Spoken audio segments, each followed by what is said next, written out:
That's metal in your lungs. What's going on, guys? Good mic work back at you for your WWE Raw review for April 26, 2021. It's good to see you guys back. Third day in a row here streaming on the channel. I want to thank everybody that was here yesterday for our Royal Rumble 1993 review. That was a lot of fun to do last night ahead of the Impact Rebellion pay-per-view, which we'll also be getting into tonight. But we just wrapped up yet another completely and utterly lackluster Raw, although there was a development at the end of the show concerning the WrestleMania Backlash main event, or at least the WWE title match. At that event between Drew McIntyre and Bobby Lashley is now a triple threat, which raises a lot of questions as to why that decision was made. Do you guys think that Braun is there to eat a pin, or is there something a little bit more to this? We'll talk about that as we get into the main event and what transpired there, but it was almost like 3 matches that led to that final one. So there was a lot going on with all of that. And, the Charlotte stuff, she's reinstated, she's back. But other than that, just a whole lot of, just typical nonsense tonight on Raw. So not a very great show. I don't know how it stacks up to last week. I suppose it would be better. Nothing has seemed good at all since WrestleMania, although SmackDown's had its moments. But tonight, just typical shit, that we see from Raw. It's just, it's a chore. It's a real chore to watch some of this. And tonight only offered us a couple of tidbits of good stuff, and the rest of it was largely stupid. I also like the Riddle and Randy Orton stuff. I think this is something fun for Randy Orton to do. A little change of pace. He just got done with a super gnarly, program with The Fiend and all that stuff and how crazy all that got. He needs to lighten up a little bit here. Now, I think inevitably we all know he's going to kill Riddle. Riddle's just going to push him too far and he's going to snap. But until then, this could actually be some pretty fun TV. And I've enjoyed their segments so far. So I guess you could also view that as a bright spot. But you guys give me all your letter grades, A, B, C, or D, your number grades, 0 through 10. What'd you think about this show, and what do you think it means for Backlash in terms of the Braun Strowman stuff, and what that could mean for the future of the title? I know where I stand. I want Lashley to continue his run, but at the same time, I suppose I'm okay with the addition of Strowman here, because if WWE wants to put the belt back on Drew, I'd rather have them keep Lashley as strong as possible. MVP brought up tonight, very good point, that Lashley lost the U.S. title in the same way. If he loses this one again here, it's going to be bullshit, but at least it'll keep him strong. He doesn't have to take the pin, but I'm hoping there's more to it than that. I'm hoping that it's not WWE just being lazy, booking Drew versus Lashley, and then getting to that match and say, oh shit, what do? We don't want to beat either one of these guys clean right now. Let's add a third guy so that guy can get pinned. Hopefully there's a little more to it than that. And maybe Strowman and Drew continue their feud beyond Backlash, kind of like how we were hoping that Daniel Bryan and Edge would do, although that's debatable now with Daniel Bryan putting his career on the line, or at least a SmackDown career on the line on Friday.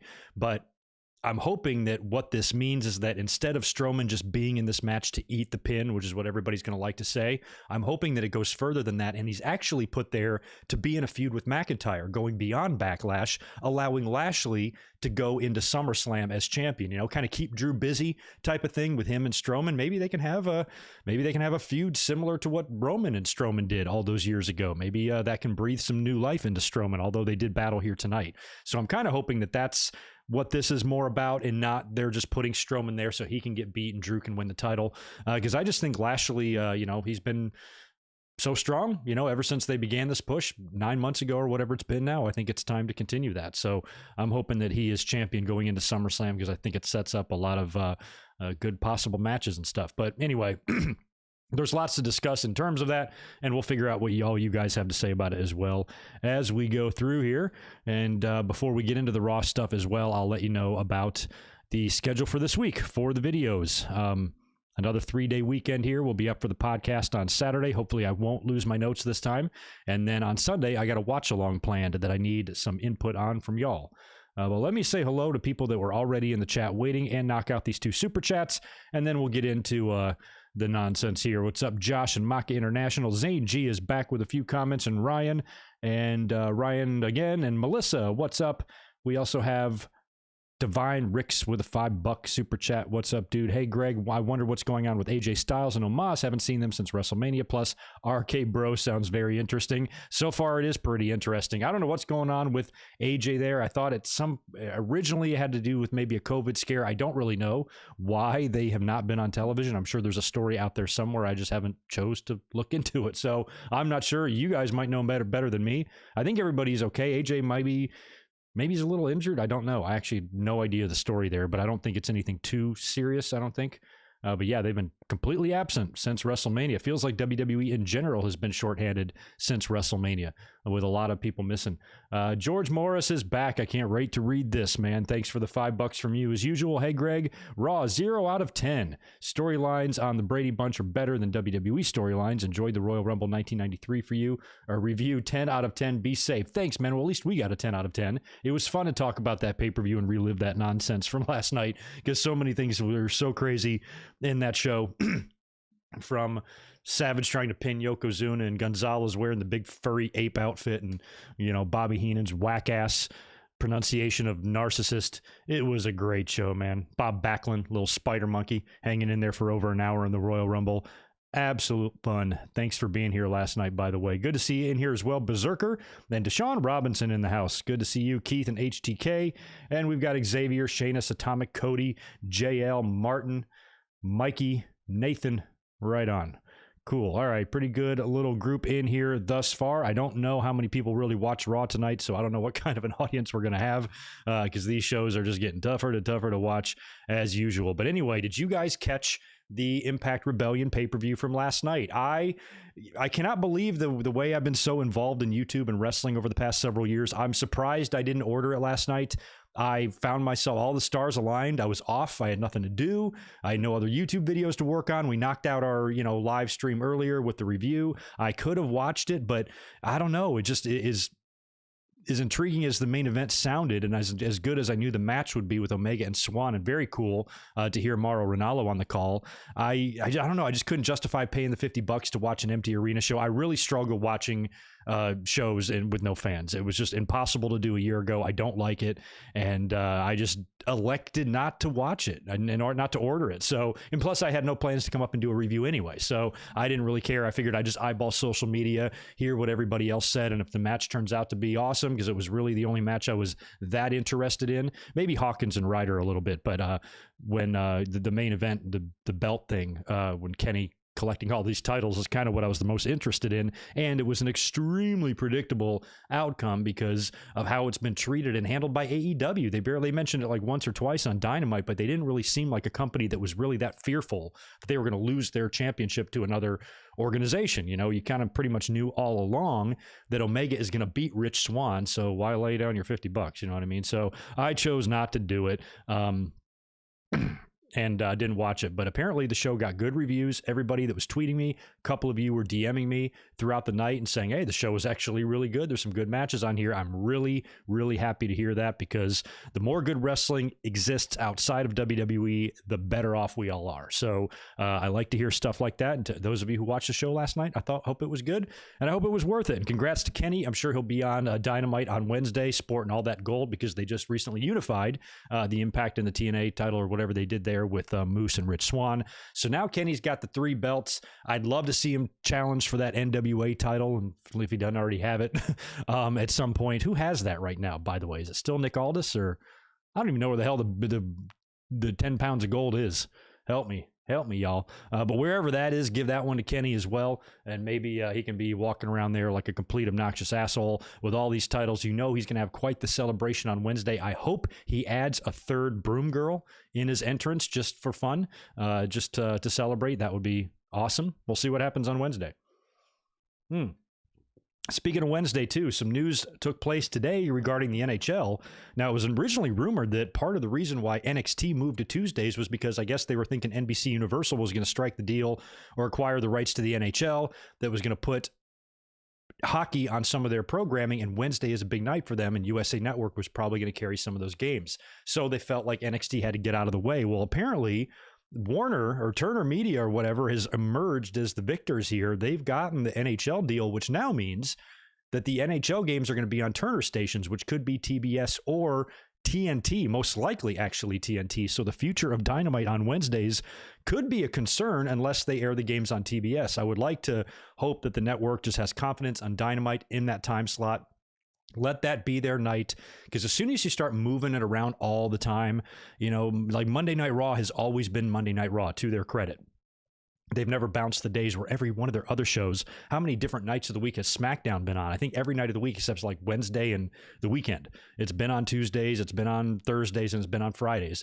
So it's all over the place. It's nice that Raw stays there, and I think it would benefit Dynamite to stay on that night as long as humanly possible. So if the network is able to do the NHL games somewhere else, like on TBS, I think that would be better. But I guess we should keep our eye on that, because I suppose there's a chance, that Dynamite could be in jeopardy, or maybe not. It just depends on, how the feeling is internally there. But that was kind of a story that went down today. So we'll see what happens there with the future of Dynamite. Be sure to smash that like button if you're here hanging out. I'm just kind of rambling here until we get into the Raw results. Thought we'd talk about a couple of those news tidbits, and I also want to NHL, ESPN, and Turner. Okay, so they both got it. So yeah, let's hope that it just doesn't affect Dynamite. That's my only thing, because some people were saying that today that could affect it. Might have no effect whatsoever, no influence on Dynamite at all, but it might, since Wednesday is kind of like NHL's big night. So let's hope that everything remains the same there for AEW, because I want to see how long they can run on Wednesdays, especially when fans come back, JJ Leg, good to see you, man. What's going on? So I've got a watch-along planned for Sunday. It's time to do another one of those this coming Sunday, but the Sunday after that is Mother's Day, so I'm going to have to work, so there will not be one the following. But this coming Sunday is open for a watch-along, so it's time to do a classic review or a classic watch-along of a pay-per-view. We talked about this a little bit in the last couple of streams, and I liked a couple of suggestions, and I kind of narrowed it down to the one that I think I want to do. But I'm going to let you guys pick, sort of, or I'm going to try to gauge, the chat here to see which one you guys feel is better. But my intention was to do a watch along this Sunday of the ECW One Night Stand from 2005, the very first one, when they did the reunion show and had all those ECW originals there. It was so awesome. One of my favorite pay-per-views of all time. But then again, I also thought about the next year, which I didn't like as much because there was way too much WWE influence and too many WWE wrestlers on that show, but it had that unbelievable main event with Rob Van Dam and John Cena. So I think one of those two will be fun to review or to watch, because we already did a Backlash. I don't feel like doing another Backlash. Let's do something different, and I think one of the ECWs would be cool. Now, I wasn't sure if they were on Peacock. I asked you guys on Twitter if they were, because I couldn't find them. And then you were like, oh, no, they're there. And I think when I saw the One Night Stand banner on Peacock, it had Kane on it. And my brain wasn't thinking that that was the same One Night Stands. You just click on that and you can see them all. So I think 05 would be fun, but I'm almost certain that all the good shit is edited out of that, like the Metallica entrance for Sandman and shit. That's probably all gone, most likely. So that is going to suck a little bit, but it still would be, I think, a fun show to watch. So unless you guys change my mind and tell me 06 is the better one, I'm planning on doing 2005. I think that would be just a fun, hardcore night. Great way to spend your Sunday with some nice blood and guts. So go have a nice afternoon at church. Come join us and watch guys' heads get cut off. It should be fun.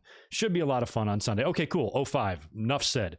I just needed a few people to confirm that 05 was the way to go, because that's the one I prefer. I much prefer 05 than 06, but that crowd and the Cena hate and all that stuff was pretty incredible, and that might have been a fun one to do. Yeah, thank you for that, Ryan. It has been edited. Yeah, everybody agrees. Zane agrees. Melissa agrees. Martin agrees. Ryan, cool. We're doing 05. No problem. Barry, thanks for the $2. 2008 is your favorite One Night Stand show. I don't even know who the hell's on that. Didn't ECW suck by then, by 2008? That must have just, I can't even, I just think that that's just such a terrible version of ECW by the time it got to then. I don't even know who's on that. Help me out. Matthew Sohn. Thank you, man. First time catching your name, I think, but I appreciate the $10. Long-time viewer back to 2013. Wow, it's my birthday today, so I wanted to send some love for the hard work all these years. Man, I should be sending you $10, man. Happy birthday, and thanks for being here tonight. I'm sorry the WWE did not gift you with a better Monday Night Raw for your birthday. That's awesome, man. Thanks for being here, and thanks for being a listener for getting close to a decade now. I'm not sure how old you are, but if you're an old man like me, just keep trucking. And if you're a young fella, I'm jealous. Happy birthday either way, Matt. Thanks for being here, dude. Yeah, Ben, thank you for that. Yeah, obviously they're gonna dub Metallica on the Peacock because that's what they do. I don't think, is it dubbed? Help me out. Is it dubbed on the DVD? I have the DVD. I don't think I've ever put it in, but I also have the original recording off pay-per-view that does have that. So I've got like a burned DVD of One Night Stand that has all the original shit in it. I love it. I remember years ago when I was trying to get one of my chefs into wrestling when I lived in North Carolina at the restaurant. He was like, I want to watch some wrestling that's kind of like hardcore, or I kind of saw some stuff and it was kind of interesting. And I made him a copy of that. This would have been like 2007, 2008. I'm like, watch this. And he came back the next day and said he really liked it. He said it was fucking nuts. He didn't know who anybody was, but he did enjoy it. So I actually made a non-wrestling fan watch that. Yeah, so we're going to have to deal with some dubbing on it, but, you know, what can you do? Okay, I had great stuff. Taker versus Edge. See, why is this shit on One Night Stand? Taker versus Edge in a TLC. Jeff Hardy versus Umaga, False Card. All that sounds great. I guess it's just the fact that One Night Stand is attached to it. Makes me think it's of ECW, but none of that shit sounds like ECW to me. Man, they just oh man, I don't want to use the word rape, but they just did some horrible things to ECW with fucking Jeff Hardy and Edge and Undertaker wrestling on these shows. Unreal. I'm sure the matches were all good. That definitely sounds good on paper. Cena, JBL, First Blood. Wow, so they rekindled. Oh, yeah, I guess they're right. They rekindled their rivalry from 3 years prior. Interesting. Yeah, I'm trying to remember. I don't know if I even ordered One Night Stand that year in 2008. I don't remember. I remember very little about that whole situation. Interesting. But anyway, that is the plan as it stands right now for Sunday. So let's go ahead and get into these Raw results now and blow through this here, since not many people are in the chat here. Looks like it was not a popular night to be watching wrestling tonight. So let's just get into what went down. And we opened up with an advertised match that they were advertising earlier on in the day. Tag team match, kind of a rematch from last week between Braun Strowman and Drew McIntyre taking on T-Bar and Mace. Now, T-Bar and Mace have now lost their masks. Prior to the match, they're coming out. They show a pre-tape promo from T-Bar and Mace, and it had a very Ascension-like feel. As soon as I saw them, I thought Ascension. Then I'm like, God, don't make these guys into the Ascension. We saw how that worked out last time. I really like Dominik Dijakovic. I always thought he was a great wrestler in NXT. I enjoyed his matches, and I think, you know, when he was in the ring here with like Drew McIntyre under the right circumstances, I think those two guys one-on-one could tear the house down under the right circumstances. But this just looks really hokey. I still think they're probably better off than the whole Retribution thing with Ali and the face masks and all that. But, you know, they're kind of retaining the music here. They're trying to find a little bit of their own identity, but they're coming across as a Dollar Tree Demolition, or, you know, a Walmart LOD, or, you know, the Ascension 2.0. And I don't want to see that for either one of these guys, because I think they're both pretty good. They definitely have size and presence to them, and we know what Dijakovic can do. I'm a little less familiar with Mace, but, you know, I just hope that they're just not jobbers here, you know, and this is just all they're going to wind up doing. But this was a really good opportunity at the same time to give them a big victory here, which is what I was hoping we were going to see happen. Now, unfortunately, this was booked lazy as shit. It was literally the exact same thing they did last week, only it was reversed. It's, you know, last week it was, you know, Drew taking the two of them on in a handicap match, and then Strowman coming out, commercial, tag match. Same thing here. This time it's an advertised tag, but Strowman, when he gets down to the ring, he kind of gets on the mic and insists that it's a handicap match, and he fights them both by himself. So he starts doing that, and I think during a really aggressive double team, the referee calls for the bell and disqualifies T-Bar and Mace. They continue the attack. Drew comes out and makes the save, runs them off, commercial. Oh, I wonder what's going to happen after commercial. You come back, of course, here's your tag team match. Just extra shit added for no apparent reason whatsoever. And now it's the official match between Strowman, Drew, and Mace and T-Bar. So they get to the finish here. They go to the outside, and Strowman is about to do his running train thing. And as he's doing his run, Adnan Virk says, we're going to need a bigger boat. maybe a bigger train. I don't know what fucking, and Corey is like, what kind of boats, need tracks and shit or whatever he said. So just a really bizarre line out of Verk. He's trying to ad lib. He's trying to be quick and he's trying to be witty. And so far, like, I don't know, but that was kind of a funny line there. But as Strowman is running around doing his little choo-choo move and he comes around the corner, McIntyre, I think, goes to hit T-Bar or Mace, but accidentally nails Strowman. And about 3 or 4 minutes prior to this happening, I go on Twitter and I was like, this is a good opportunity to give T-Bar and Mace a win here. Here's what you do. Do a miscue. Have Drew McIntyre, Claymore, Braun Strowman, and they can pin him and get the win. That's almost what happened here. There was the miscue. McIntyre nailed Strowman, but they didn't want to pin Strowman. They counted him out instead. So Mace and T-Bar picked up the win there via count out. I would have preferred a pin, but whatever. It's a win for them. And I just feel like as we go, the longer we go, wins for these guys are going to be less and less. I'd love to see them win the tag titles. I think that is probably on the horizon for them, hopefully, but it's going to take a heck of a team to get those belts off of Omos. And we haven't even seen AJ and Omos since winning the title. So it's probably going to be some time before that even happens. And by then, they could already be burnt out of this idea. And then, creatively, Mace and T-Bar have literally nothing going on. But I think this is still a step in the right direction. The jock straps are off the face. I still think they don't need these names. I'd love to see Dijakovic just go back to being Dijakovic because I always liked him. But now we can see them in the ring, hopefully have some decent matches and, just maintain a little bit of momentum and not turn into the Ascension, because that's the last thing we want. They're kind of finding their identity. They're trying some face paint a little bit, and all that will evolve, provided WWE doesn't break them up before they even have a chance to kind of get rolling, and they can actually, meld a little bit better together now that they're not in a faction anymore. They're an actual tag team and it's just them. I don't even know if WWE will even give them time to breathe before, they just kind of by default become a joke. And that's not because they lack talent. That's just because it's WWE's system. And that's probably what's going to wind up happening to them. But it's not our job to really be cynical on this channel. Let's hope for the best for these guys. And like I said, beating Strowman and Drew, it ain't a bad thing. So there's really no reason to super complain there. After the loss, Strowman is pissed off. He attacks Drew McIntyre, hits him with a power slam in the middle of the ring. And then I think we go to a commercial. We come back. Drew McIntyre seeks out Adam Pearce backstage, demanding a one-on-one match with Braun Strowman, which Pearce grants him. That would be in your main event. But there's a stipulation gets added, I believe, later on. When did they add this stip?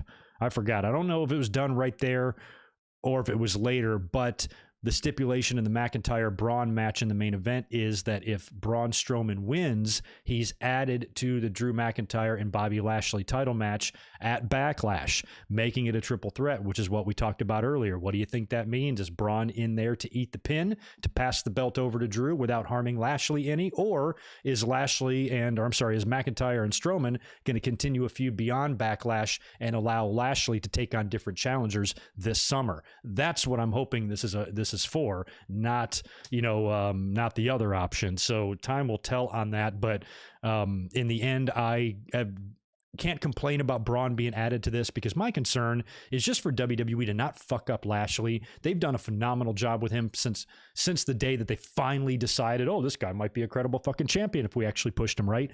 Once they made that decision, I think they've done a pretty good job keeping this guy strong and protecting him. So if they insist for whatever reason on taking the belt off of him and putting it back on Drew, and they want to pin Braun to do that, no arguments for me. But if I had my vote, I just keep the goddamn belt on Lashley to begin with and not even do any of that shit. So hopefully Lashley, what if Lashley stacks these motherfuckers like Roman stacked Edge and Bryan? I would love that. Will that happen? Probably not. But if it did, wouldn't that immediately, don't you think, draw comparisons with Roman Reigns?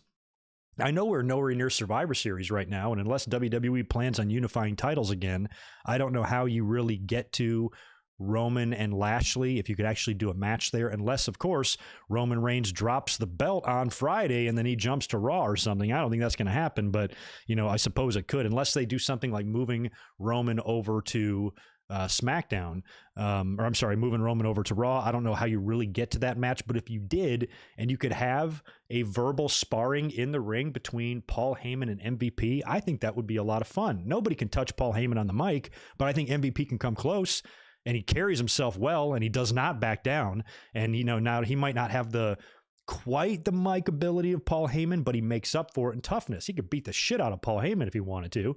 And I mentioned that in a tweet tonight. I was like, I'd like to see some back and forth between these two guys on the mic. The USA Network actually liked the tweet, which I found surprising. So I think something like that in the future would be a lot of fun. Just some sort of a meeting of the minds between Heyman and MVP whenever, Lashley finds himself in the same company as Roman Reigns, or maybe even a Brock Lesnar if Heyman still chooses to represent him and Roman at the same time. So I think if you ever can find yourself in a situation where MVP and Paul Heyman are both in the ring together with their respective clients, that's money. And maybe that can be something to think about when fans come back or whatever. But, like I said, I don't know what scenario you could do, to put that together. But if you want that money match to ever be a real thing, then I think you got to keep Lashley moving and you got to keep the belt on him, because it's the first time he's ever meant anything. Just keep him rolling, man. Just make him dominant. You've never really had people this dominant at once. Lashley's looking pretty good and Roman's looking pretty good. That's awesome. Wrestling really sucks right now, in general, especially with WWE creatively. But the one thing I can say confidently is that I'm really happy with both champions in the company right now. All three of them, if you ask me, they're all three badasses. Bobby Lashley, Karrion Kross, and Roman Reigns, we've had worse. We've had much, much worse than this. So at least at the top, we're looking pretty strong, but it's like, kind of everything underneath that lacks a little bit, and WWE can even fuck up stuff at the top. So I hope that, Lashley just keeps his momentum, and whatever they do at Backlash, whatever they choose to do here. By the way, I refuse to call it WrestleMania Backlash. That's fucking stupid. Whatever they decide to do at the pay-per-view, I just want Lashley leaving the show with the title. Whatever you have to do to get there, just do it. And you'll at least keep me a semi-happy wrestling fan. So let me know if you agree with any of that nonsense. And if you do, smash the thumbs up. If you don't smash the thumbs up, that means you hate Bobby Lashley. And you don't want us to be somebody that hates Bobby Lashley, do you? So be smashing it. What happened next? We have the Miz TV segment with Elias and Jackson Riker. So Miz and Morrison are out there. Jackson and Elias are there. Miz and Morrison continue to take the credit for Bad Bunny's amazing match at WrestleMania, which was pretty funny. And then they said, as part of their, celebration or whatever the fuck, they want to perform a concert. So it's going to be the four of them singing a song together. And I got to be honest, they didn't suck that bad. It was probably the dumbest thing I've ever seen. I was just like, what the hell am I watching? But they were all kind of relatively in tune. Even Jackson Riker is singing. They get about halfway into the song, or 30 seconds into the song. And of course, Damian Priest shows up and interrupts them. They're all pissed off. Damian comes out there with the New Day. Xavier's got the big case for the base or whatever the hell that thing was. And he puts it in the ring to open it up to reveal that there's actually tomatoes in there. Tomatoes. And of course the commentary says they're rotten tomatoes. They look fresh as fuck to me, but they're apparently rotten tomatoes.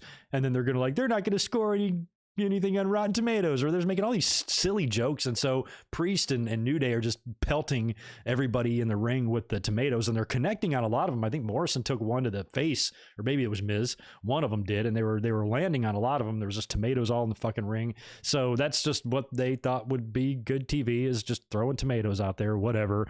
And you know what that means? We go to a commercial after the tomato throwing. We come back, tag team match, New Day and Damian Priest taking on Miz, Elias, and Riker, and the baby faces won, so they got to pelt the heels with tomatoes, then beat their asses too when Xavier Woods just, I think, inside cradled Jackson Riker for the win. I was kind of paying attention to the match, kind of not, seemed okay, but, pointless six-man that means nothing, and New Day and Damian Priest won. Good for them. Then we cut to backstage. We see Sonya Deville walking around backstage. I guess we have seen her a couple times on Raw, but she seems like more of a SmackDown presence to me. And she's walking backstage, and she goes to the back doors and just kind of opens it up, and in walks Charlotte. So Charlotte was just suspended like last week or the week before, 2 weeks ago, I think. And to, sell this beating of the referee and all that stuff they did with her. So Sonya lets her back in. We go to a commercial. We come back, and Charlotte and Sonya Deville are in the ring with the referee that Charlotte beat up, and the referee that was the ref in the match with Rhea Ripley, and that that missed the interference or whatever the hell happened a couple weeks ago. I already forgot. And the ref admits, Sonya brings him out there and says, there's, I think the $100,000 fine and the suspension of Charlotte was a little bit reactionary and a little bit rash. And I think we should reevaluate this and revisit this. And the referee admits that had he seen what happened in the match, that Charlotte would have won that match via disqualification, but he didn't know. And, basically, fesses up to, that he should have been more aware. I think Charlotte kind of gives him a half-ass apology for beating his ass a couple of weeks ago as well. And that's when Sonya says that Charlotte has paid her debt to society or paid her debt to the WWE. She's paid her fine in full, her $100,000 fine, and the suspension is officially lifted and Charlotte is reinstated. And she would go on to say that she'd be in action later on in the night in a one-on-one match. So Charlotte is full on back now. Of course, Twitter exploded. What's she doing back? Yes, I know. We're all very pissed that Charlotte came back early from her fake fucking suspension. Does this goddamn matter at all? With WWE, what did you want them to do? I just didn't think it was just dumb to begin with. There was rumors that, maybe she had to get some dental work done. She needed a week off or whatever it was. That's all this was, and it was also a way, it was done in tandem with kind of giving her a little bit more of an edgier, even a bitchier attitude than she already has. She's even worse now, with her cockiness and her arrogance. And like I said last week, a little bit of that 1997 Shawn, where you just want to choke a motherfucker, with her attitude and stuff. And I think all that's good for her character. So I really didn't mind that. I enjoy watching Twitter get so irrationally angry over Charlotte. It's entertaining to me. Nothing in the world bothers me as much as Charlotte bothers some people. But for me, I get a kick out of it. I'm glad she's back. And she was great in the end when everything is done, suspension's lifted, she's in the clear. She then just has to rub salt in the wound and insist that the referee apologizes to her, and then she makes this like snark ass comment like, good boy, oh, you just want to hit her, but that's Charlotte. That's what makes her awesome. So anyway, she does all that. Her and Sonya are leaving. They go back to Gorilla where Adam Pearce is waiting, pissed off. And he's like, you didn't consult with me or what the fuck? So there's that continuing tension there between Adam and Sonya Deville. And he kind of storms off mad, but he doesn't overrule anything. He just was like, I guess, because he can't. So he just kind of accepts it, but lets her know that he's pissed, and he runs away. And Sonya and Charlotte kind of smirk. They seem quite happy with themselves. So anyway, Charlotte's back now, and we'll see what that means for her. And it's like, she's back. She's here. She's gone. She's here. She's gone. They can't make up their mind. Granted, it's stupid, but at the same time, I think it's almost dumber getting mad that she's back already. When has anything WWE has ever made sense? Ever. And this is no different. We had Sheamus doing his open challenge next, his United States title open challenge. Cuts a promo inviting Humberto Carrillo to come out to the ring, but he kind of says like the title is not going to be on the line. Humberto comes out. By the way, Humberto just looks jacked. He got himself in remarkable shape in the past few months, and he just kind of attacks Sheamus and just beats the shit out of him and throws him over the announce table, and they just basically just have a brawl. So no match really took place here, but at the same time, I was hardly paying attention. I was doing something else when all that was going on. I was just kind of eyeballing it on TV. So that's on TV. So that kind of appears to be what happened there. Then we get MVP and Lashley coming out to the ring. Lashley was advertised to be there to respond and have a promo and all that stuff. So we knew he was going to be out there tonight. And they're pretty upset, and rightfully so, because that stipulation was made earlier on in Drew and Strowman that if Strowman wins, he's added to the match. And MVP is kind of pissed about this, and he brings up a really good point. Another reason why I like MVP is because even as a heel, he argues well, and I think that was what makes the best heels, is that a lot of times, like, he's fucking right, and you hate that he is right, but he is right. And in this case, he talked about Lashley. How the hell do you think he lost the U.S. title? Same thing. Somebody was added to the match, and he lost his championship without losing. Now he finds himself in the same position, only this time for the WWE title, and they ain't going to have none of it. He said, that's bullshit. This isn't going to happen to us again. And MVP is very concerned that now this could put him at a bigger disadvantage than he needs to be. And he's right about that. So MVP would later on kind of approach Strowman backstage. I didn't really catch that conversation, but you can tell Lashley's actually preferring that Drew McIntyre wins this match here later on because he doesn't want to have to contend with two guys. One is much easier. Then it gets fun. Probably my favorite part of the night was Matt Riddle backstage. Another great interview with him. He's very happy. He said he's so happy. He's not even on cloud 9. He's on cloud 12. and he talks about Randy Orton. He says, and he goes, he's the apex predator, and I don't even really understand what that is, which is kind of funny, and goes on to say he'll squish him like a sexy little mongoose. He's just rambling. Randy Orton shows up. This is fucking hilarious, and he's standing there, and he's looking at Riddle, and he's like, what planet are you from? And Riddle goes, Earth. And Riddle's right. He just answered him.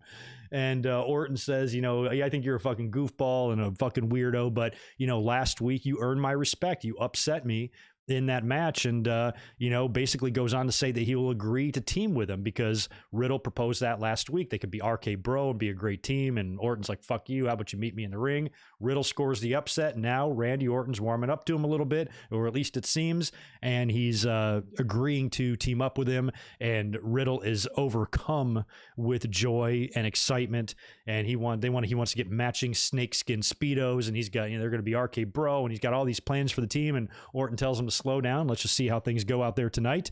But the funniest part was when Riddle was just going on, and Orton asked him, you know, what planet are you from? And he goes, Earth. And then later on, Orton goes, we have absolutely nothing in common. And Riddle goes, except that we're both from Earth. It's fucking hilarious. So I know a lot of people don't like Riddle, but I do. I think these are funny. Maybe I'm just a dumbass. I don't know. But I just really enjoy his promos. They're funny. I don't give a shit if people don't like it. I do. And I think the chemistry he could potentially have here with Randy Orton has potential. And obviously, we all know Randy Orton better than this. This is a guy that just took a loss, and he's very, you know, Randy Orton's done some pretty fucked up things over the years to get revenge on people for various reasons.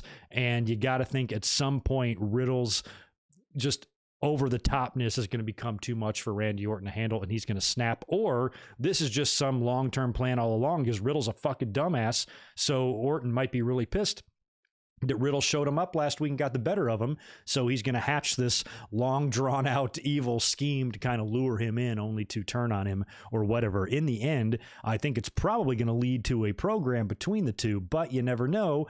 If this starts to get over on TV, that's why you really need a fucking audience there. Because if you can get these two guys in the ring doing shit, just see them, you know, just based on their reaction. They start cracking up and laughing, or if this like, oh, this is stupid and cheesy and Riddle's a goofball, get this off my TV. At least you'll know, you know, if you find out from them. So I think it would be better if you could have an audience here. But I kind of like the potential for this, and I'd like to see it go on for a little bit. Obviously, it can't go on forever. Randy Orton's going to kill him at some point, you know that, but Orton, based on everything he's already done in the past few months, everything he's done has been so crazy, so intense, so stressful on his character. He's been spitting up black ooze, and he's been, you know, fucking fucked with, and special effects and voodoo dolls and all sorts of crazy macho head games and mind games. He's been messed with to no end. So this is a nice breather for him, a nice breath of fresh air, a chance for the character just to kind of do something else and enjoy a little bit of the mental break by doing something of this stuff with Riddle. And who knows, it might turn out to be really funny because these two guys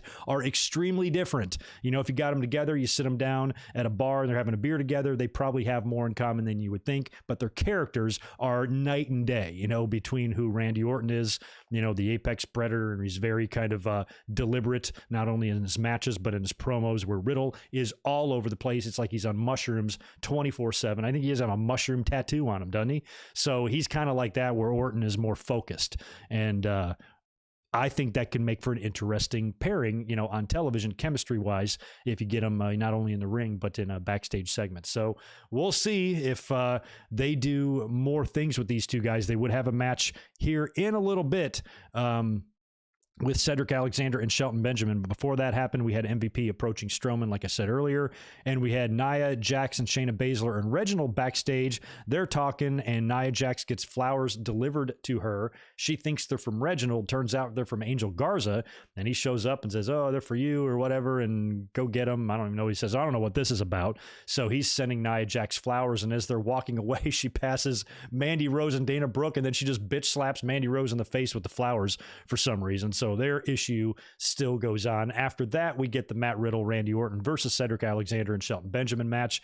This was pretty fun. Riddle gets worked over first. Orton gets the hot tag, goes off, kicks everybody's ass. Riddle kind of recovers. He's on the apron. He asks Randy Orton. He doesn't blind tag himself in, actually asks permission. Hey, tag me in, bro. Orton does and grants him the tag. He goes to the top and hits the floating bro for the win. And he's very excited. He goes to hug Randy Orton. Orton kind of gives him the Heisman. It's like, oh, back off now. But Riddle is very, very happy here. And this could be, like I said, a very fun team. Big win here. I kind of thought this wouldn't last and they would Cedric and Shelton would capitalize on some miscue between Riddle and Orton, but they gave Riddle and Orton the win. But it's just not like Randy Orton just to take a loss from somebody. And they're like, okay, I'm going to be your friend now. He's up to some shit. But until that all is revealed, I think I'm going to enjoy the on-screen chemistry between Riddle and Randy Orton. It's been good stuff so far. 6-woman tag team action was up next. We've got Asuka, Naomi, and Lana taking on Rhea Ripley, Nia Jax, and Shayna Baszler. They do another deal where Nia Jax slips and busts her ass on the water. Mandy and Dana come out to the entrance ramp there. Nia falls. They laugh at her. Everybody's laughing at her. They go to commercial. They come back, have the rest of the match. Heels wind up winning. Nia Jax pins Lana with the leg drop. And the moral of the story here, have yourself a first and last name. Because if you have a first and last name, you can win. Don't be one of them one-named women and put them all together. They are losers. But anyway, that was going to be tough for Asuka anyway, having two partners like that. Although Lana is kind of getting better. Her and Naomi do seem to be an actual team now. They come out to Naomi's music. Lana even does a little knee slide down the ramp there, so she's getting good at that. But all in all, they don't do much for me. So I liked pretty much only Asuka and Ripley in this match. And Shayna. I like her too. We get Alexa's Playground next. So she's sitting there back on the swing set backstage. She's got the little creepy ass Lily with her again. And this time she's alluding to a little bit more with this. And it was really funny. She says that Lily is her BFF, and she tells everybody to think dark thoughts and think twisted thoughts. And I'm laughing because I'm like, you know what, Alexa Bliss, pretty sure your core fan base already thinks twisted thoughts as it is. They're pretty nuts in general. And then she talks about talks more about Lily. Lily lets out a scream. She got little skulls for teeth. Tonight was the first night I noticed that. And she says that Lily is getting a little mischievous and she's getting a little restless, and she's going to release Lily to play with the rest of the WWE, and then kind of mutters, Lily made me do it, or whatever. So what does this mean? Is Lily going to morph into a human wrestler? But is that a different girl, or is it Alexa herself? Sorry, I'm not good with this fantasy shit. Help me. Like, what is she saying here? So she's going to unleash Lily soon. Is this a new woman? Is this a new female wrestler that she's going to be debuting and aligning with, or is she going to undergo the transformation? Because she's kind of slowly, getting more darky-eyed and all that shit. So she's going through her own changes. Does she turn into Lily, or does Lily possess her? I can't believe I'm saying this shit out loud. Help me. What do you think that's going to mean between these two crazies? So Alexa's got a little doll there, and apparently that doll is going to start wreaking havoc on the WWE locker room real soon. Let me know what you think about that. Before we get to Charlotte and Mandy Rose, I'll cruise back over here to the chat, knock out a couple of more super chats and see what's going on. A little bit better of an audience in here now, so if you can smash that thumbs up button for me, I'd appreciate it. Scroll back up here so I don't miss anybody. Matthew, I got yours from earlier, and I think the next one is from Thomas Aridia. Thank you very much, dude, for the $4.99. Is it bad that Alexa Bliss's new gimmick turns me on? Also, now Lashley can retain by pinning Strowman and keeping McIntyre strong. No, it's not bad that turns you on at all. Nothing that turns you on is bad unless it's illegal. So go right ahead and be turned on as much as you want. And yeah, we talked about that earlier. I'm hoping that there's more to it than that, though. And that's you're looking at a side of it that I didn't earlier. I'm like, oh shit, they're putting Strowman in the match maybe because they want to take the belt off of Lashley, but it could also be to protect Drew McIntyre. Either way, it looks like Strowman is there to keep both of these other two guys protected, which, like I said earlier, is fine with me. But in all that, all that blubbering about Lashley and continuing his run into SummerSlam, I didn't think about Drew, that's actually probably done by design to try to keep him strong as well. But I do like the idea of having McIntyre and Strowman maybe having a feud. I know we see them a lot, and neither guy does anything for anyone, but I think they would both work hard in the program. And based on what Strowman and Roman did a few years back, I think McIntyre and Braun Strowman could maybe do something similar where they're just beating the shit out of each other all over the arena. Maybe do a deal where Braun tips a ambulance over on Drew, but then he stops it and pushes it back on him, or I don't know, something crazy, you know what I mean? And maybe have these guys just destroy each other all summer long while Lashley just coasts his way right into SummerSlam. So I'd be into that. But yeah, that is a different take on it that I didn't even think about earlier on. So I'm dumb, but thank you for that, Thomas. Kevin Hefner, thanks for the $2, man. I think WWE is low-key doing a Wyatt for Bryan trade. Sending the Fiend back to SmackDown. Wasn't he there originally? And then he's to Raw. I've so lost track of how many times they've moved him around.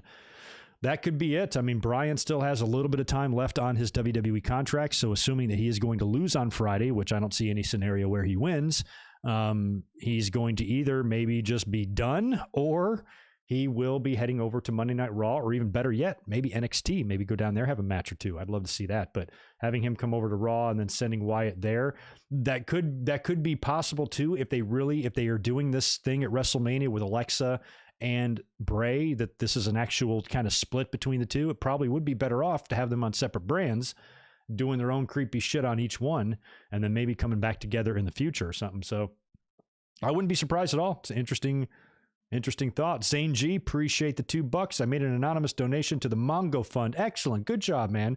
Good for you. I should look into that fund, make one myself, and maybe I'll post the link in this week's podcast. I wasn't even aware that there really was one for him yet. But yeah, as we talked about over the weekend, Mongo has announced that he's suffering from ALS, and that's awful. So we wish him the best there. But good man, Zane. Appreciate you doing that for him. Thomas, thanks for another $4 from you. Omega Swan was all right, a little underwhelming. I heard that opinion for a couple of people. I heard the match was good. I heard the pay-per-view was good. But that match was getting, a lot of hype.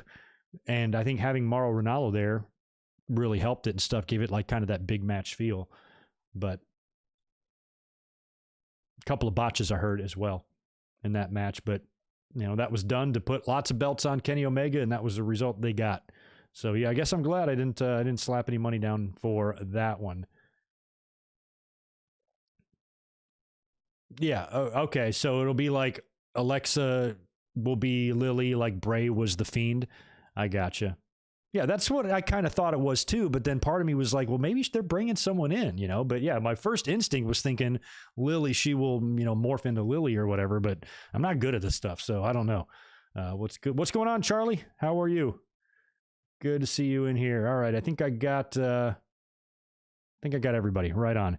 Where'd we leave off? That was the Alexis Playground stuff. So we'll be seeing Lily soon.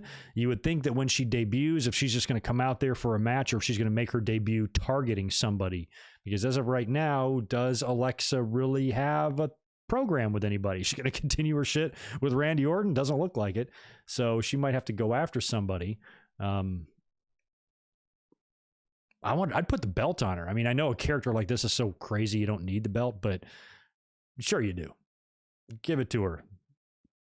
See what happens. I don't know. Good stuff either way. Charlotte and Mandy Rose was up next. Mandy, I think, was put in this match earlier on backstage by Sonya Deville, and I guess maybe as punishment for being out there and causing Nia Jax to slip or some shit like that. So she's got to face Charlotte. The same referee is in the ring that Charlotte was given hell to and had the issue with a couple of weeks ago. She gives the ref a lot of shit throughout the match, and in the end, she winds up hitting Mandy Rose with a natural selection. Fine with the booking overall there in that match. That was pretty much done the way it should go, and she got the victory, beating Mandy Rose there, and that left us with our main event: Drew McIntyre taking on Braun Strowman. If Braun Strowman wins, he's added to the Backlash Raw title match with Lashley and Drew, and it becomes a triple threat. So we had Bobby Lashley and MVP. They were at ringside for this, watching the match. I think they came out after the match started.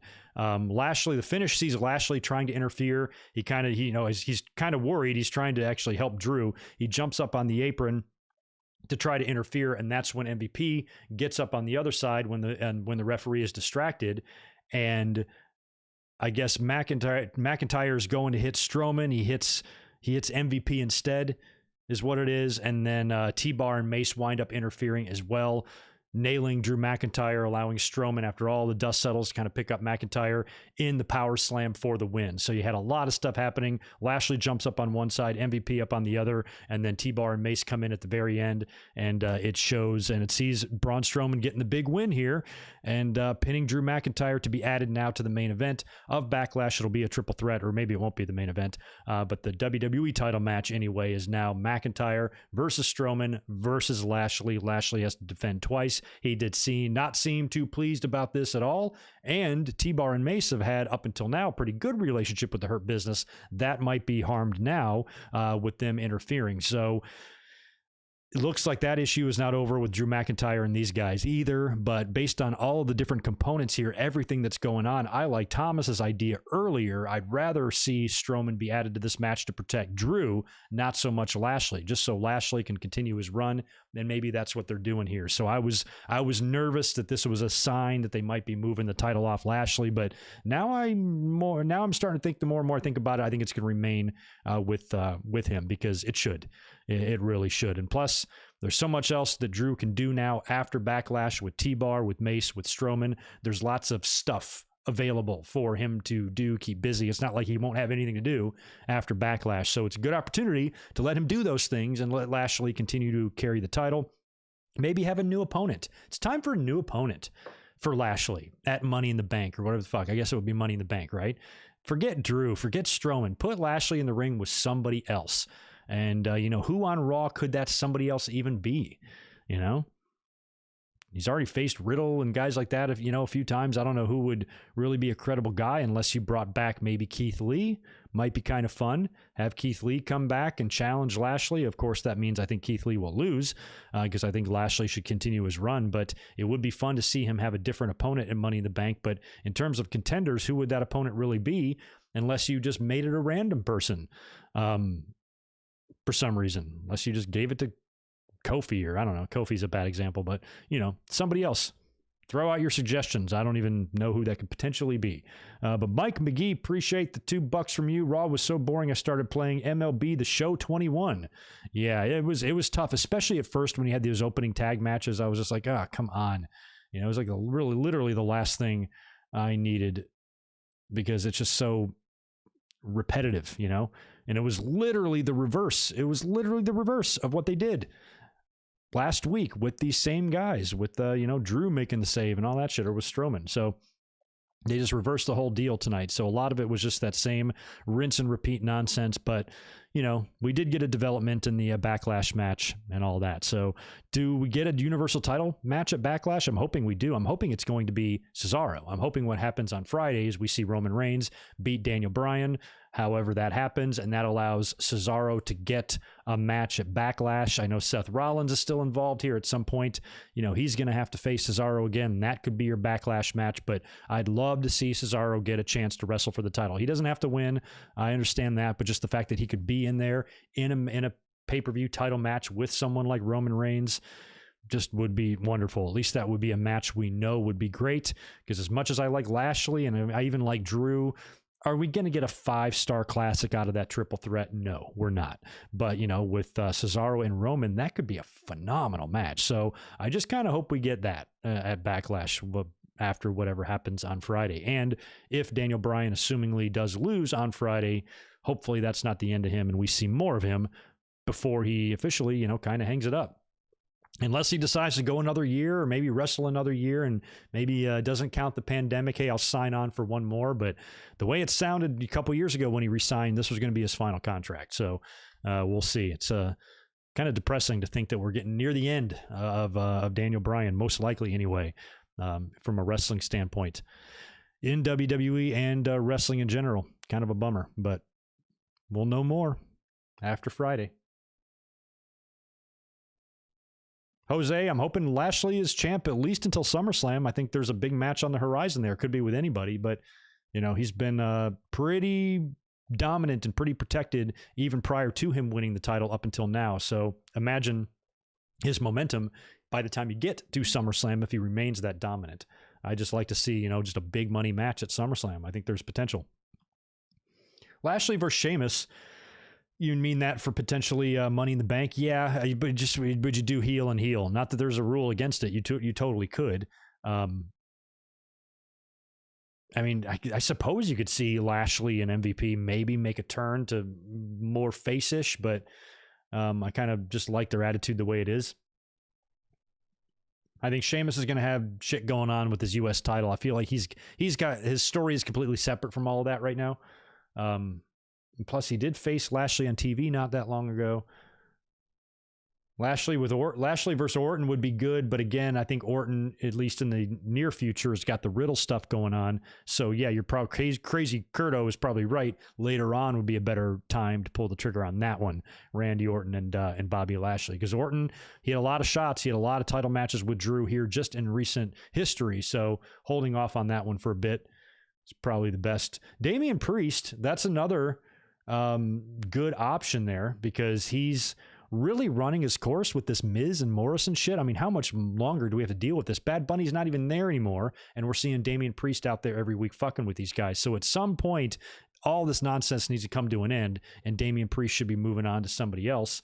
It'd be tough to justify giving him a title shot at Money in the Bank, but maybe this is one of the situations where it's actually appropriate to do some sort of a multi-man match or series of triple threats where the winners face, or a fatal four-way to determine the number one contender. Do something to determine a number one contender, have Damian Priest win it. He becomes the challenger for Bobby Lashley at Money in the Bank, and Lashley beats him. That's what I'd like to see there. Timing would be good. You know, Damian Priest off a really big WrestleMania match that got a lot of public exposure. And a lot of people seem to be quite high on Damian Priest. He's very good in the ring. He had a great run in NXT. He ain't a spring chicken, so it's not like you can wait 5 years to give this guy a push. He's already in his late 30s. So, you know, maybe that could be, you know, an early test for him, or an early chance for him to wrestle on pay-per-view and lose, much like Bobby Lashley got this very same type of opportunity back in 2007 against John Cena. He had just come in. He was only there about a year or so, maybe a little bit more than that. And they gave him that title match right after the Benoit murder and tragedy and suicide.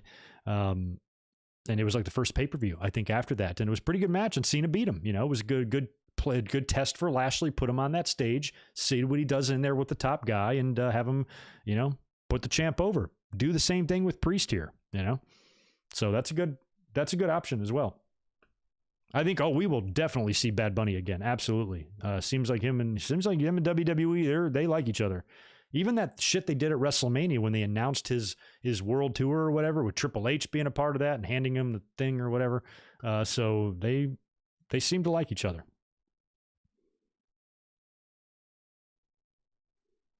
Yeah, and that's Damian Priest, probably the better option is for him to eventually be the guy to answer one of these Sheamus open challenges. But, you know, at the same time, you know, just try to stretch that out too.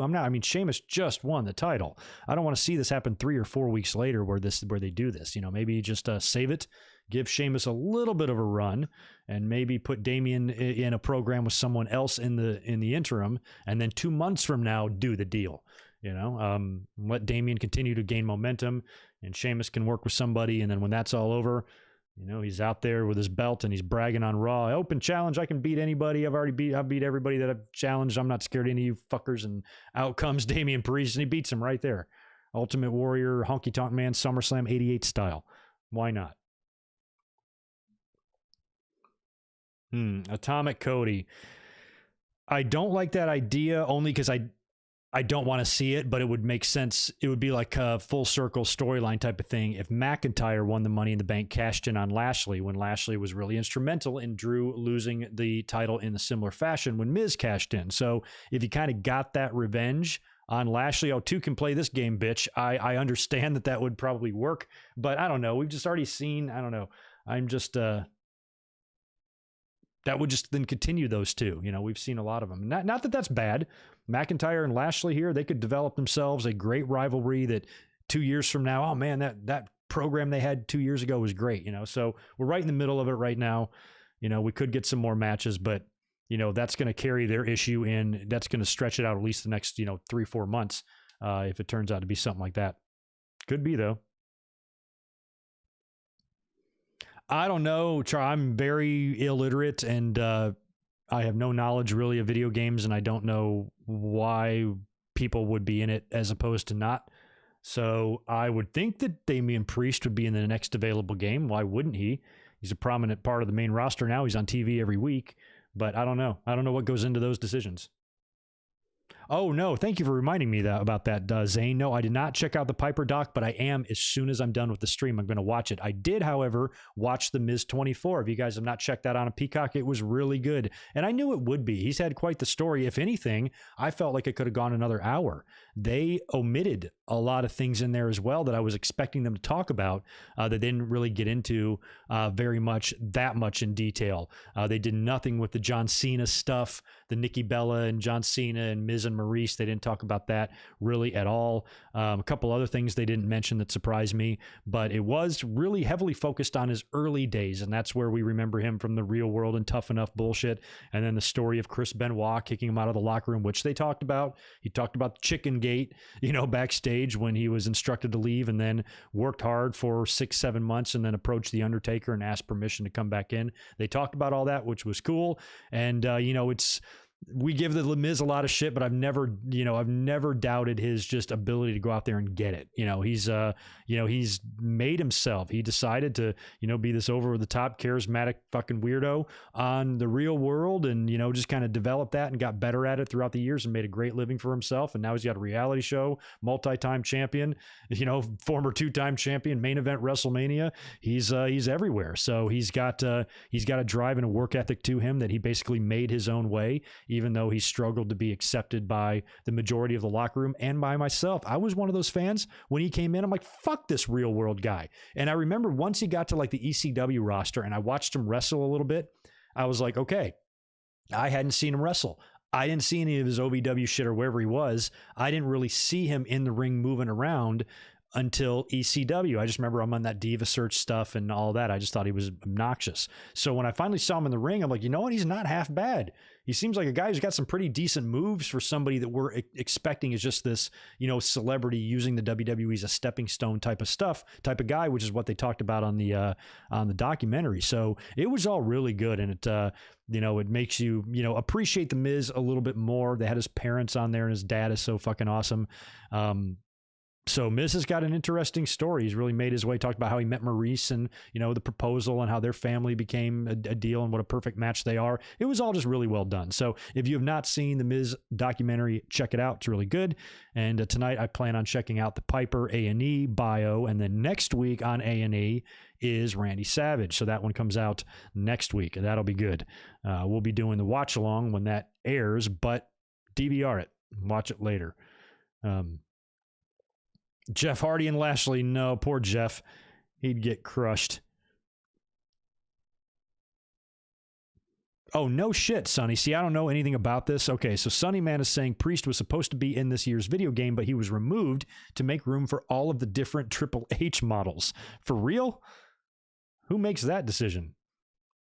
We don't need 1995 Triple H. Get him out of there. Let's start in like 99. Let's make that the first one. You don't need the others. Ridiculous. All right, Zane, take care. You got to get ready for work. Where the hell do you live? You're getting ready for work now? Right on, man. Have a good night. Thanks for being here, as always. Oh, for work tomorrow. Gotcha. Okay. I was about to say, you're going to work now? I'm on the West Coast, and it's already 9 p.m. here. It's midnight on the East. Put Lashley and McIntyre in a blood feud leading to a Hell in a Cell match for the world title in 2002. We'll be talking about this differently. Yeah, exactly. If you could put Lashley and McIntyre in what Brock and Taker was doing in 2002 and whenever their series of matches was early, could be good stuff. Yeah, like a little bit more brutality and some blood could go a long way in a feud like that between these two, big beefy guys. I agree totally.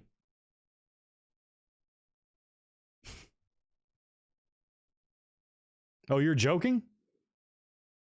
Oh, yeah, you're joking about Priest. Okay. I thought you were for real. See, I don't know. I'm a video game illiterate person here. Sounds kind of logical, doesn't it? Like, that actually sounds like a story that could theoretically be true. I'm like, oh, yeah. You got to have those 26 Triple H's. Fuck Damian Priest. Let's get Damian Sandow in the game. That's who we need.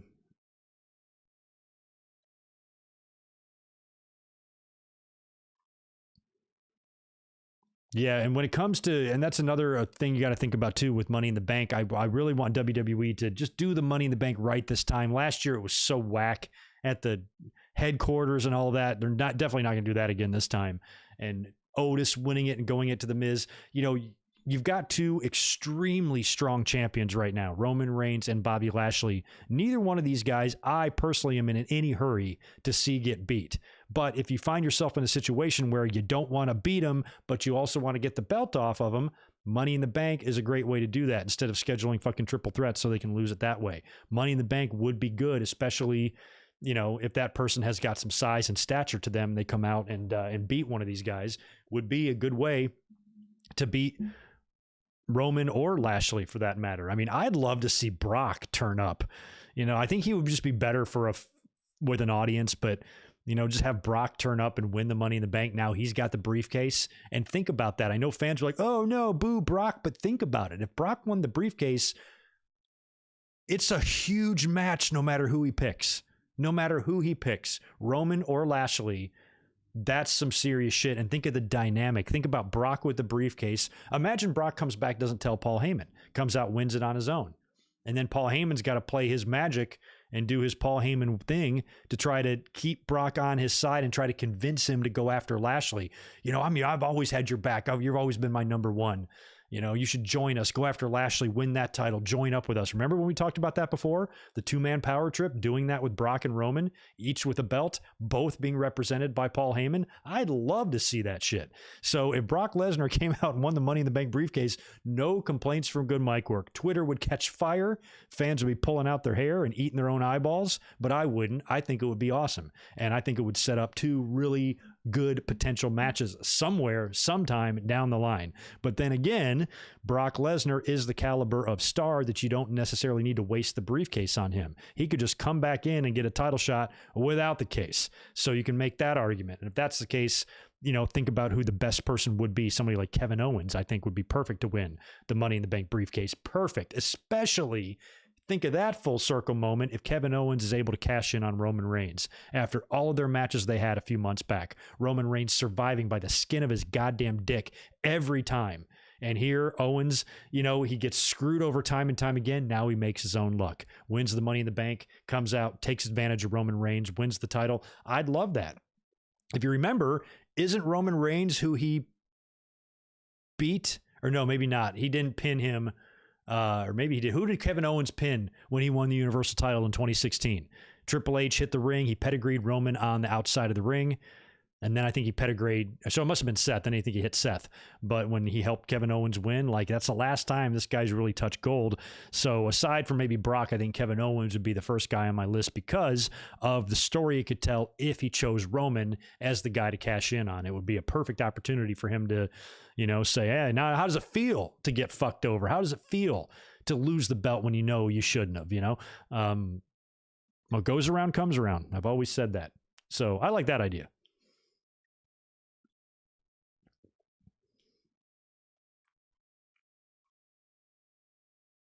It was Seth. Thank you for that, Christian Cruz. Yeah, we want Becky Lynch. Saw a photo of her emerge this week wearing the Sami Zayn dancing shirt, the very shirt that we gave away two of on the podcast this past week. Congrats to Dre and Cullen on winning those. As soon as I get them in the mail, by the way, they'll be out in the mail to you. Becky Lynch looked pretty good. I'm ready for her to come back, that's for sure. But who knows? We don't know anything about like what her intentions are. She might want to be a mom for a year before she comes back, and that's perfectly acceptable. So whatever Becky decides, we got her back on this channel, but we would definitely like to see her come back and get in the ring sooner rather than later. I'd be down bringing back Boombox Brock too. Think about that. So at least if he does win Money in the Bank, we get to see him dance, and that might make it all worth it. It's all worth it. If Brock can dance, I'll put up with anything. Heel Otis to win the briefcase. Let's block Christian Cruz for that one. But you know what? They could actually do that. They could actually do that. Oh, God, I couldn't even imagine. Could not even imagine. And Dylan, I don't know if Brock will be around this year or not. I don't know. I have no idea. He'd be a guy, though, I think would be best to bring back with fans. You know?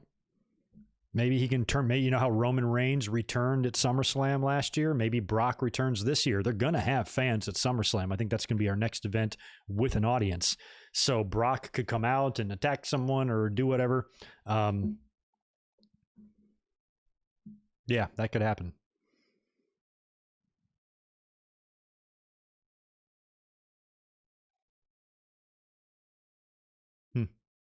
No, I know, Dylan, but don't look at it that way. Who cares if we've gotten Brock and Roman Reigns too much? You haven't gotten this Roman Reigns and Brock. Fans say that shit all the time, man. Think about how interesting that would be. This is not the same Roman Reigns that faced Brock Lesnar in 2015 and 2016 and 2018 and all the times they faced. This is completely different, completely new Roman, new attitude, new style. Somebody that's going to have a completely different attitude towards Brock. It's going to be really interesting to see their dynamic. Paul Heyman sits right in between these guys. You don't think that would be interesting to see how Brock feels about Heyman, about his advocate now advocating for somebody else? You don't think the dynamic there would be interesting, you know, between the two and the tension and all of that and the potential match they could have? Because this is a different Roman Reigns than what we've seen before. This tribal chief shit, this acknowledge me, you know, this super overconfident, arrogant asshole that he has become. I think that would be a great dynamic in the ring with somebody like Brock Lesnar, who's had Roman Reigns' number in previous years. Even when Roman beat Brock, it felt like a fluke. Otherwise, it's been Brock beating the piss out of Roman Reigns for the majority of their rivalry. So now, with this whole new Roman, I think it's more interesting than ever. So I don't care if Roman and Brock have wrestled 100 fucking times. I want to see it 101 times because it's going to be good the next time it happens. Guaranteed. So, yeah. I want to see that happen big time. Hopefully it will. Good night, Beast Ethan. Yeah, you think Brock's heart would break? Paul Heyman left him for another man. So sad. Brock Lesnar would be listening to Whitney Houston songs in his bedroom in the dark with his mascara running down his cheek. Oh my God, the visuals. Why not think of that? Picture it right now in your head. You're doing it. Don't act like you're not. Bring back Tucky to have him win Money in the Bank. Y'all are all high. Poor Tucky.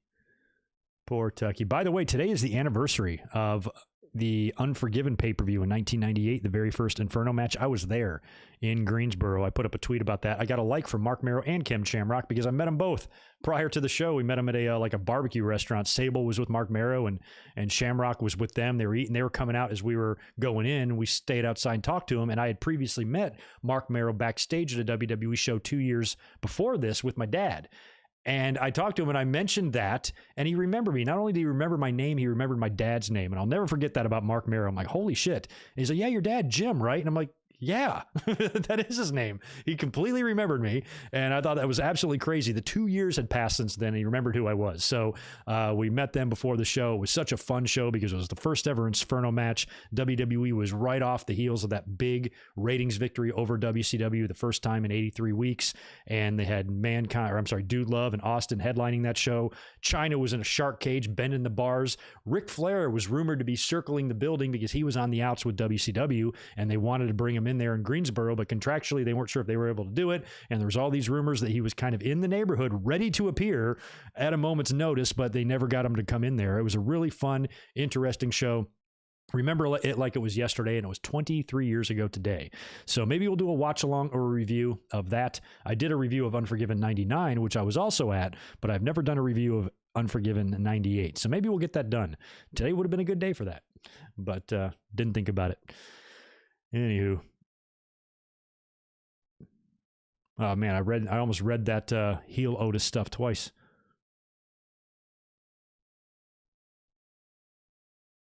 Andy, what's up? Oh, are you the guy that says you were DJing a prom? Prom was lit. We were going crazy with the rock theme. Oh, really? That's awesome that you played that. That's right. You were in here. I forgot what day. You were in here Saturday, right? Saying you had to do a prom. That's cool, man. Oh, proms. My prom was in 1994. Holy shit. Mike McGee, appreciate the $2 from you. Possibility of an NXT call-up or Roman or versus Roman or Lashley. Yeah, you might need that. You know, if one of these guys needs an opponent. I think Roman is set, at least for a while. I think he's got potential there with Cesaro. at least for one pay-per-view match. I am curious where Seth is going to kind of work into this, because it kind of feels like Seth and Roman are inching closer together. They're both heels again. Don't know if they might come together and bring 2/3 of the Shield back together or what, but that could be also a potential match between those two. Even though they're both heels right now, that could change. But an NXT call-up, I don't know who it would really be unless it was like Balor, but at some point I'd love to see Walter, mix it up with Roman or Lashley or Brock or Karrion Kross. Those four, I think, showdown with Walter would be awesome, especially Karrion Kross. Walter should be the guy to beat Kross. But somebody's got to be Walter. He's had the NXT UK title since the Reagan administration. So I don't know when, they're going to plan on taking the belt off of him, and who the fuck is going to do that to him either? And who's going to wind up beating him? No idea.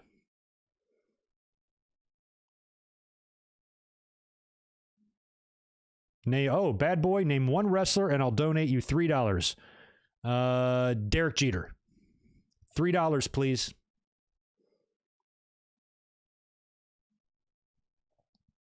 According to your 46-year-old cousin, even though Hogan is a very known wrestler and icon, he really isn't a good wrestler.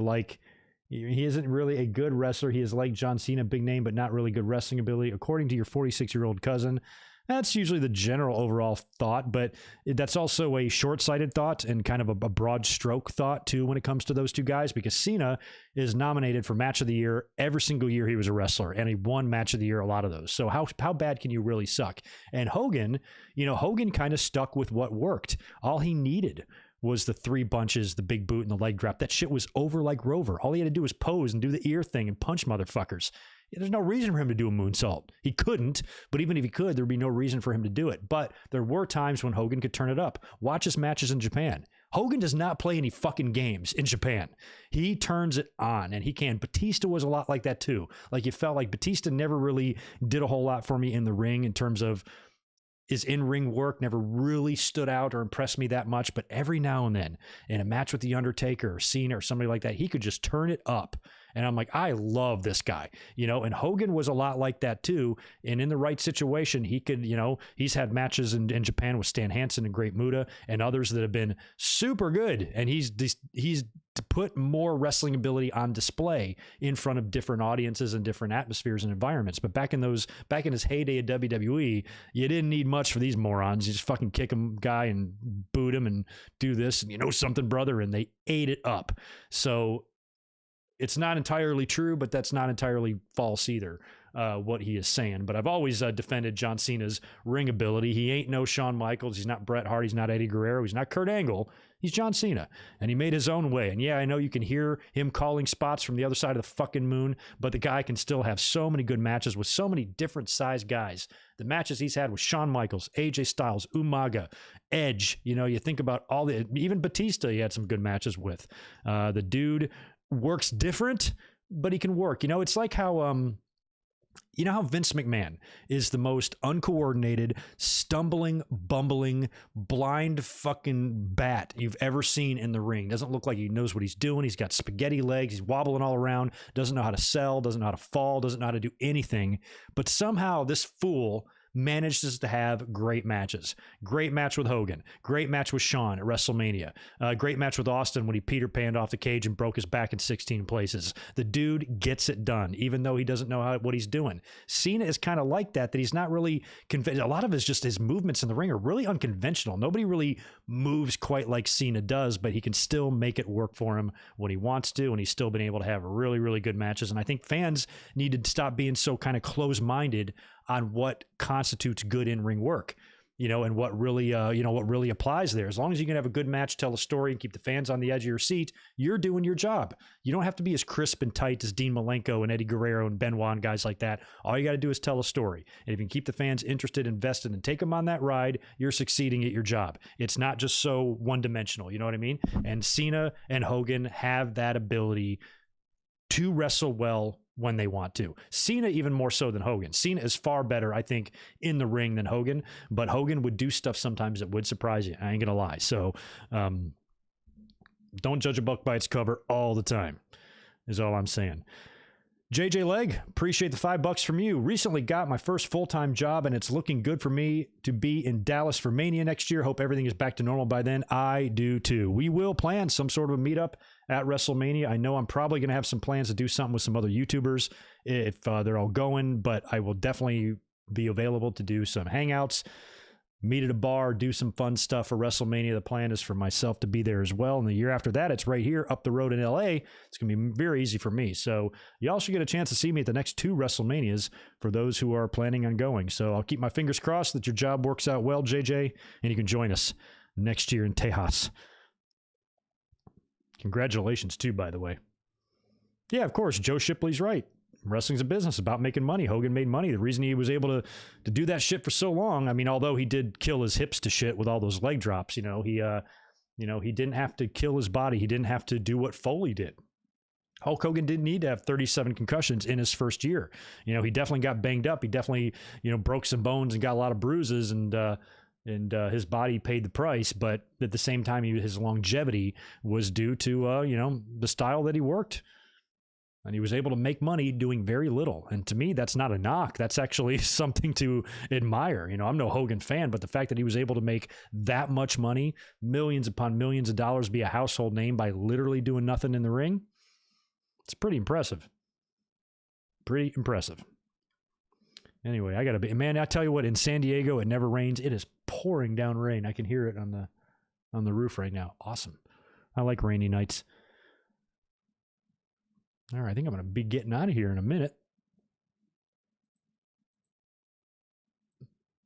See if there's any more chats to talk about. Where are we at? Oh, and by the way, it is settled for those of you who were here earlier on. On Sunday, we're going to be doing a watch-along of ECW One Night Stand 2005, the very first one they did, the big reunion show to resurrect the old ECW. It was so well done and well produced. It amazes me how far the ECW brand fell after that. You actually had hope back in 2005, and then the following year when they actually resurrected the brand completely and brought it back again, you still even had hope then with the great match with RVD and Cena. But that 05 show was so awesome in the Hammerstein Ballroom like that, with all the old shit kind of recreated, and Heyman there with the trench coat and the headset, and he was kind of in charge of the whole thing. It was awesome. I absolutely love that pay-per-view, one of my favorite pay-per-views of all time, and I haven't sat down and watched it in a long time. I'd probably say somewhere close to 10 years now since I've watched that show. So, and I've never reviewed it in all my years on YouTube, never reviewed the pay-per-view before. So we're going to do a watch along of that on Sunday at 8 p.m. Eastern, 5 Pacific. So we will be going head to head with the Randy Savage A&E thing, but what can you do, right?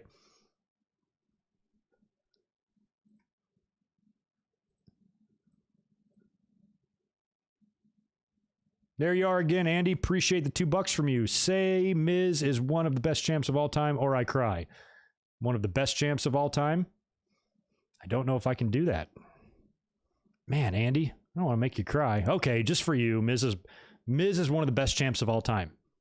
Y'all, don't tell Andy that I'm completely lying to him. Just whatever you do, don't tell him, because I don't want him to hear it from one of you guys.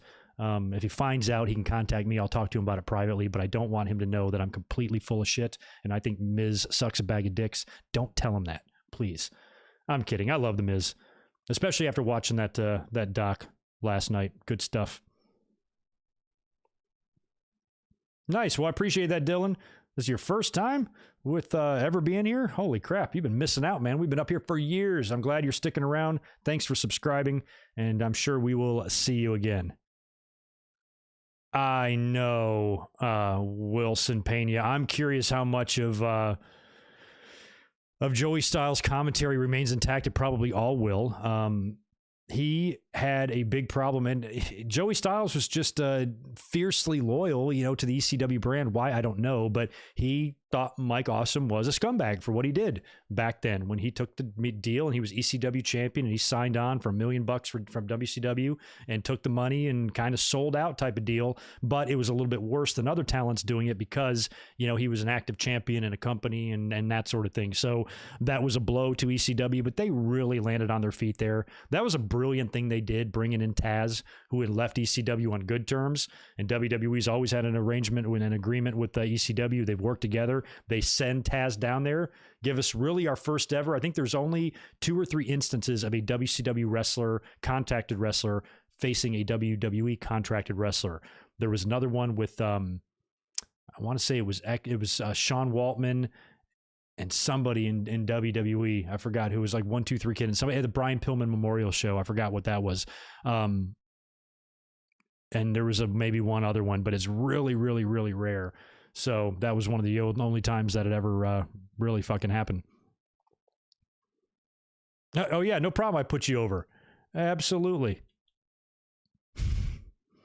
Yeah, but when Taz choked out Mike Awesome, that was really crazy because he came out that night, I think, to his WWE music, and then he won the ECW title, and then he turned up on Raw with the ECW title. So crazy, and then I think he went back there and dropped it to Tommy Dreamer like the following week. So ECW landed on their feet because they got the last laugh on Mike Awesome, and he showed up there and did his business. He did it. He did that job. I think he wasn't, nobody talked to him. I don't even think he dressed in the locker room. I think he left out the side door or something like that, but he did show back up there, did his business, and then he was off to WCW to be the Eddie Money lookalike and all that goofy ass shit that he did. But Joey Styles hated him for it, and he said so on the pay-per-view, and a really fucked up line, Now, Joey Styles, I don't even really like him that much. Sometimes I liked him okay on commentary, but he sounds like a fucking prick in real life.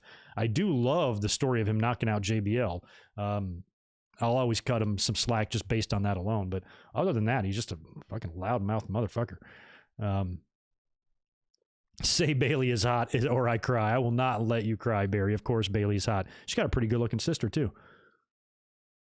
But Bailey, I guess she's getting the championship shot against Bianca Belair at Backlash, so that's good for Bailey, but I don't think they're going to be really ripping the title off of Bianca yet, so Bailey's probably going to lose, and it'll be interesting to see if like Sasha Banks comes back and maybe goes heel, and maybe Sasha and Bailey kind of form an alliance again. Maybe they kind of come back together to maybe try to take down Bianca together. I don't know. Joey, he was just in the at the pay-per-view. He was talking about Mike Awesome. Mike Awesome had a match. I think they did the Mike Awesome and Masato Tanaka match at One Night Stand. But because of Awesome's history with ECW and Styles was on commentary, he just said some horrible things and said he wished he was successful in taking his own life. And Mike Awesome did end up passing away. But apparently, I didn't know that Awesome had a attempted suicide. I didn't know that. But Styles said he wished he was successful, which is a really fucked up thing to say. Ugh. 2005, when you could do and say anything.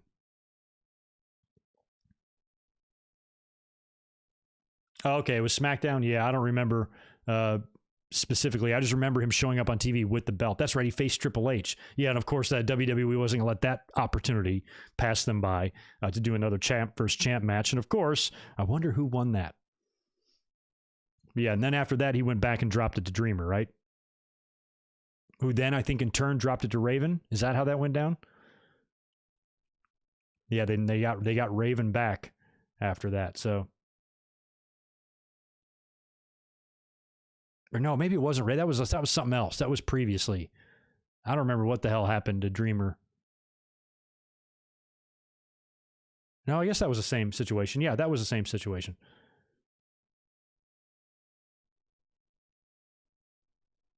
Yeah. Yeah, and Mike Awesome was awesome. He was one of my favorite wrestlers at that time, and he looked so good in ECW because he was big and he was agile.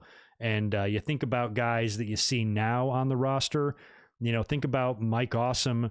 Think about Mike Awesome versus Walter. Holy shit. Think about Mike Awesome versus Drew McIntyre. Think about Mike Awesome versus Brock Lesnar, or any of these big guys that also have some athletic ability to them. He was an incredible athlete. He was so big and so good. He had that sweet ass mullet.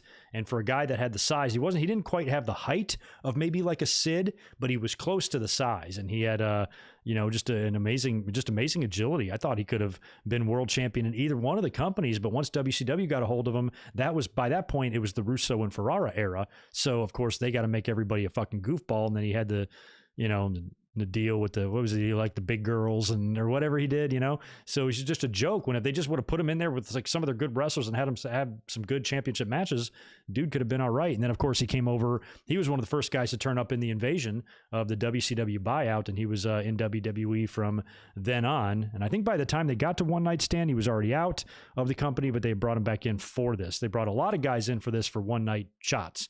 And I also remember before that, like they did the Hardcore Heaven show like one night before, 2 nights before, even with Joey Styles in the ring in the beginning of the show when he goes, oh my God, he did that same thing like 2 nights prior in the show that Shane Douglas had put together. That was kind of like their version of the One Night Stand or whatever. So it was an interesting time. Oh, he said that after Mike did the suicide dive. Well, we'll be reliving that again Sunday because I don't remember. I remember once that was brought up, I do remember Joey Styles talking shit about him, but I didn't remember the exact circumstance. Remember Vader? Yeah, of course I remember Vader. I met Vader. Met him in a Waffle House once. Yeah, good times. But anyway, I want to make sure you guys are here this Sunday, so join me on Sunday to watch ECW One Night Stand, but we'll also be up here this Saturday at 3 p.m. as usual, 6 p.m. on the East Coast to do the Winged Eagle podcast. Hopefully this time I'll have my notes intact and we have a lot of stuff to talk about. And we should, because Friday is going to have a real big match. So we've got that big Roman Reigns, Daniel Bryan match on Friday. We got a pretty stacked Dynamite on tap for Wednesday as well. Not quite sure what they have planned tomorrow for NXT yet, but Roman and Daniel Bryan should leave us a lot to talk about by the time we get to Saturday for the Winged Eagle podcast. So as of now, that'll be the next time you hear from me, unless we get some big news dropping somewhere midweek. I might come up and do a quick news brief or something like that if something major happens. Otherwise, you'll get me next week, Saturday, Sunday, and Monday again. But until then, make sure you subscribe here on the channel and follow me over on Twitter at GoodMikeWork, because I'm always talking throughout the week. You'll hear my opinions on tomorrow's NXT, on Wednesday's AEW, and all that stuff ahead of this weekend's podcast. So make sure you stay tuned to me and all that good stuff. I will catch you guys this week. Yes, Melissa, Vader is a very nice guy, almost too nice. He was really nice that night. Miss Vader, wish he was still here too, man. Should watch some Vader matches. That'd be a good idea. Anywho, I got to get out of here now, guys. So I appreciate you hanging out tonight. Thanks again, as always, and I'll catch you on later this week for the podcast. Be good.